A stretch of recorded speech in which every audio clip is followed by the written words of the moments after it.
Tensions, Canada and the U.S. are seeking to strengthen vital economic supply chains.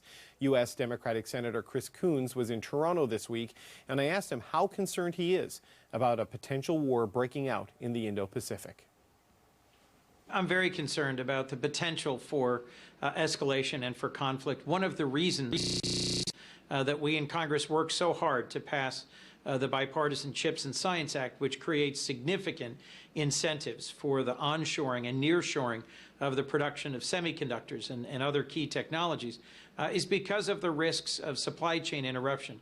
We've just come through a very difficult pandemic that had real challenges for Canada and the United States. And one of the things that many of us realized was that our supply chains for critical resources, whether it's semiconductors or critical minerals, pharmaceuticals or other things, was too reliant on China. And so during the period when Chinese trade largely shut down, many of us discovered that we were over-reliant.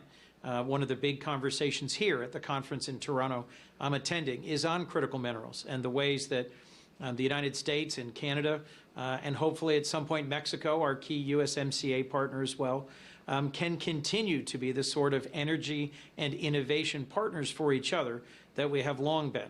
But we may well find the next chapter in the energy transformation of North America to be one where Canada has the answer to many of the questions being asked in America about how will we have a reliable partner for the rare earths and the critical minerals that are currently overwhelmingly mined and processed in China, mined in the rest of the world. There's China as an unreliable partner, then there's also China as a potential aggressor. And when you look at Taiwan and the reliance there as well, and the vulnerabilities there, I mean, how real do you see the risk moving forward of a potential armed incursion by China into Taiwan? Well, perhaps I should have been more explicit about this. Taiwan is the world leader in semiconductor chip manufacturing. Part of why the United States passed the Chips and Science Act and is working hard with our partners and allies to onshore and nearshore semiconductor production is because of concerns that Taiwan is facing increasing pressure from China.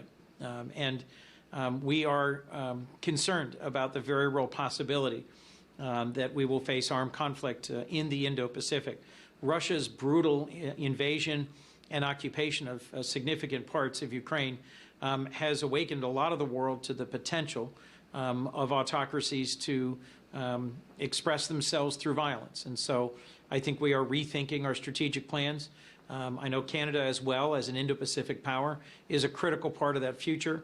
Our closest and most trusted partner and neighbor, friend, and ally, the United States and Canada, need to be working even more closely together to create a security environment and an economic environment of opportunity, and where free and open societies have an advantage in this century. In part as a response to what's happening with China, the U.S., the U.K., Australia, you formed this trilateral security partnership, AUKUS.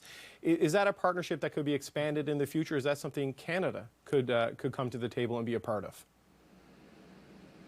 I think we should be looking hard at ways that Canada can continue to be an exporter of security. Canada is a critical Arctic partner for the United States. Canada and the United States, through NORAD, have one of the most closely integrated national and air defense systems in the world, and it would make sense for me, for Canada, which is one of our Five Eyes intelligence partners, to also be a partner in Indo-Pacific security as well going forward. Do you think the country is doing enough on that, sir? I mean, we're into the second year of the war in Ukraine. We do have the Indo-Pacific challenges emerging, and we're well below the 2% NATO spending target. I know there's an acceleration on some NORAD capacity after the president's visit recently. Is Canada doing enough on defense as far as you're concerned? Well, I think that's a decision for Canada and the Canadian people to make. But I am satisfied that we have a close partnership and alliance, that we are making progress towards improving our security. Obviously, the recent intrusion of a Chinese spy balloon was a reminder for us that the world is not as safe and secure as many of us might hope. Canada's been a terrific partner in training and funding and supporting Ukraine as they are resisting Russian aggression. I do think there's more that we can and should do together in the Arctic and in the Indo-Pacific. You mentioned that at this conference you're at, you're speaking heavily on critical minerals. This was an acute focus of the recent federal budget just released here in Ottawa to try to impart a response to the challenges of the Inflation Reduction Act, but also to help accelerate this shift towards a North American supply chain. There is a concern domestically that the approval processes for mining and critical mineral extractions in this country simply take too long. And that in terms of being a reliable supplier of these minerals, the processes here aren't quick enough. Do you have any thoughts on that or any concerns about how quickly Canadian critical minerals can get into the marketplace? Well, if they take a long time in Canada, they take a much longer time in the United States.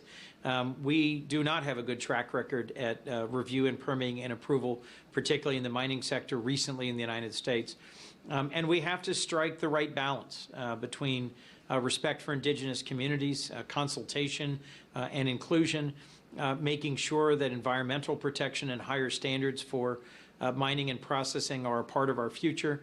But I do think that Canada, which is blessed with abundant natural resources, and the United States, which shares in common remarkable mineral legacy in the Rocky Mountains and throughout our two countries, we have to find ways to innovate in recycling, to accelerate in terms of our permitting, and to cooperate and partner in terms of processing. So that was one of the most interesting panels I heard at this conference today.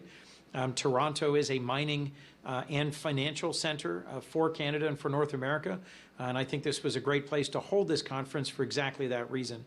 And I do think both of our countries have work to do in terms of accelerating permitting opportunities. Senator Chris Coons, thank you so much for your time. Thank you. Great to be on.